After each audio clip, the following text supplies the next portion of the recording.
வணக்கம் மாணவர்களே. இன்னைக்கு நம்ம பார்க்க போகிற முக்கியமான ஒரு கணக்கு என்னன்னா, டிஸ்பிளேஸ்மெண்ட்டுக்கும் டிஸ்டன்ஸ்க்கு என்ன வித்தியாசம். நிறைய பேர் நம்ம டெஃபினிஷன்ஸ் படிச்சிருப்போம். அது சரியாக நமக்கு மிக சரியாக தெரியுதா இல்லையா அப்படின்னு செக் பண்ணுறது தான் அந்த கணக்கு கொடுத்துருக்காங்க. A particle moves in a circle of radius r. In half the period of revolution, its displacement is dash and distance covered is dashன்னு கேட்டிருக்காங்க. ஓகே, நமக்கு தெரியும் displacement is the shortest distance அப்படின்றது நமக்கு தெரியும். அதாவது ஒரு பர்டிகுலர் இங்கே இருக்குது,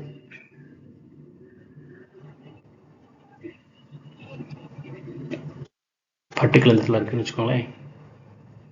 இங்கே தான் சர்க்குலர் பாத்தில் அப்படி மூவ் ஆகுது.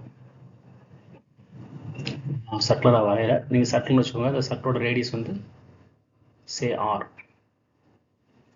ஆஃப் சர்க்கிள் தான் ரொட்டேட் ஆகுது. ஆஃப் சர்க்கிள் ரொட்டேட் ஆகும்போது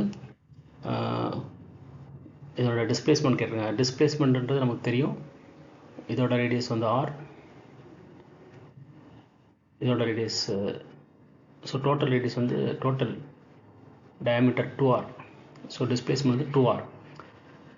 ஏன் அது 2r சொல்கிறேன்னா, ஷார்ட்டஸ்ட் டிஸ்டன்ஸ் இந்த பாயிண்ட்லேருந்து இந்த பாயிண்ட்டுக்கு ஷார்ட்டஸ்ட் டிஸ்டன்ஸ், இதுதான் shortest distance. Okay, I can use red colour.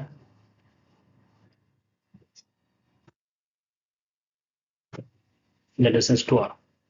Okay, displacement வந்து ஷார்ட்டஸ்ட் டிஸ்டன்ஸ் 2r சொல்லிட்டோம். பட் டிஸ்டன்ஸ் என்ன நமக்கு தெரியும்.